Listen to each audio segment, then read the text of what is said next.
One would think that a children's movie would have a much tamer movie plot than a movie that is meant for adults. But there's times when cute characters, fun music, and colorful animation is really just a disguise for some pretty disturbing plot details. Today on Beyond the Screen, we're going to talk about 10 movies that would be ruined if you watch them as an adult. I'm your host Joss, welcome back to Top 10 Beyond the Screen. Make sure you follow us on social media, come say hi, our links are down below. And if you're new here, stick around to the end because we run a blooper reel and I will handpick some of your comments and respond to them. But for now, I say we just get into our countdown list.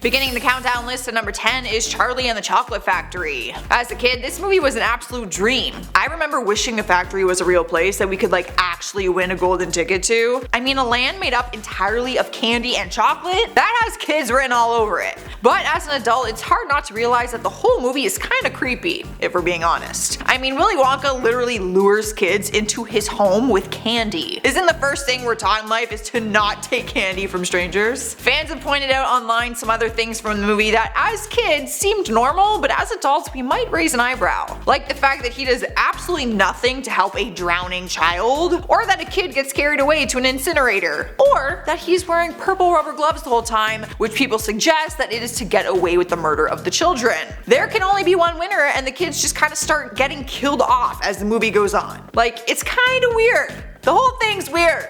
Willy Wonka's creepy. Coming in next at number 9 is Mary Poppins. As a child, the main focus was probably on all the animation parts of the story and the magic that Mary Poppins brought to it. But the story actually came from something much darker that you wouldn't really understand until you grew up. Its main focus was supposed to be on the relationship Mr. Banks has with his kids. Turns out that Walt Disney had a horrible relationship with his father, and the story was supposed to be a fantasy about the children transforming a cruel father into a loving one. That is why Mr. Banks is actually kind and sweet in the book, but was changed to be cold and distant in the movie. You actually start to pick up more on this part of the story when you rewatch it as an adult. Swipe our number 8 spot is Up. It's arguably one of Pixar's best movies and tells a super unique but emotional story. If you've seen it, you cannot deny that the opening scene is one of the biggest tearjerkers of all time. The whole adventure between old Carl and young Boy Scout Russell is a lot of fun, despite the fact that it is completely unrealistic. But that's what makes it so enjoyable. But people have taken a step out of the animation fun and pointed out some pretty serious things about the movie that only adults would even talk about. When you think about it, the story is about a man who loses his wife and breaks a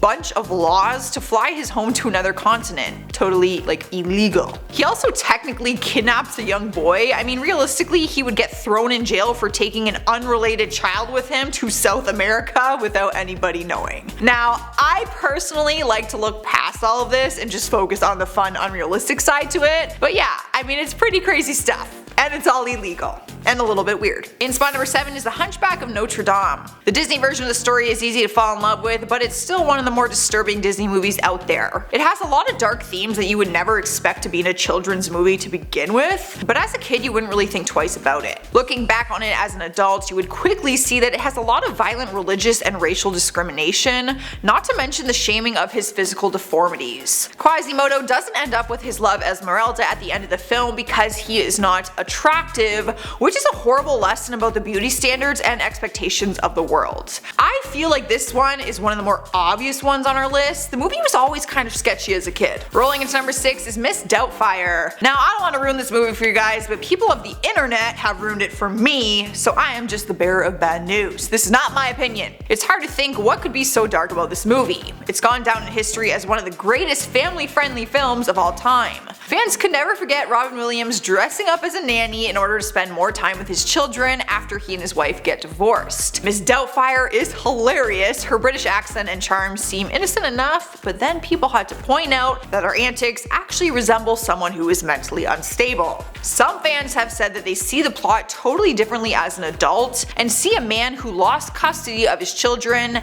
gets obsessed with a cross-dressing character, and lies to his family in order to have access to his children. I mean, that is a little dark. I get that's what's going on in the story, but I don't think it needs to be that serious. But to each their own. Halfway through at number 5 is a Goofy movie. You might not know this, but it's been said that Goofy once had a wife and that she passed away and Disney never wanted to talk about it. In the 1950s, Disney had Goofy as an everyday man figure, working in an office and raising a son with his wife. But when he left and returned in 1992, he was just a single father character to a son named Max. In a Goofy movie, we see that Goofy is wanting to spend time with his teenage son. As a kid, we probably understood it more from Max's perspective, like, let me do my own thing, I'm a big boy, leave me alone. But as an adult, it's hard not to wonder where his wife is, and as a single father, we can sympathize more with him for just wanting to bond with his son. Coming in hot at number 4 is Grease. You can leave it up to a fan for ruining this movie for you as an adult, because back in 2016, a fan theory was racing across the internet, and it is the creepiest thing I've ever heard. You know how in the beginning of the movie, during the song Summer Nights, Danny explains how he met Sandy, saving her life when she nearly drowned? Well, according to the theory, Sandy did drown, and the whole movie is just a fantasy playing in her head as she struggles for oxygen. I mean, we all know the iconic ending of the movie has the two of them flying off in a car together, and cars don't fly. Apparently, it was meant to symbolize that she has gone to heaven. The theory does make a lot of sense, especially when you pay attention to other lyrics and dialogue from the movie, but really? Now all I can think of when I watch it is that none of it's real and Sandy is about to die. So thanks. In our third spot is The Truman Show. Back in 1998, we saw the movie that took a man's life and arranged it for him through hidden cameras and international broadcast. It was a unique plot twist from the start, but as the years have gone on since the release, people can't help but realize how dark the plot really is. In 2008, a psychiatrist coined the term Truman delusion, saying it's for patients who believe they are existing in an elaborate fictional world in which they're the star. I mean, when you think back on the plot, it all kind of sounds like a nightmare. The inevitable life of instant fame, the 24/7 surveillance, and corporate exploitation. Like, his entire life is being manipulated in front of the public eye. Apparently, the original screenplay for it was even darker than this. In that version, Truman's world is fake and the New York setting is built on a Hollywood soundstage. He himself is addicted to alcohol and emotionally disengages himself from society. Obviously, it was a little lightened for the version that we saw, but still a pretty psychological movie nonetheless, especially for children. Stealing the number 2 spot is Who Framed Roger Rabbit? For kids, this movie was fun because all they saw was cartoon characters living in a real world, which is basically the dream on the school playground. But as an adult, it doesn't take long to see that the movie is actually wildly inappropriate and tells a story filled with murder, greed, and sex. Roger's wife Jessica is a very sensual and enticing character. Not to call her a slut or anything, but not to mention we see her thong at one point in the movie. And as a kid, we probably didn't catch on to it or the fact that Eddie gets Roger to drink alcohol, which encourages the attack that allows them to escape.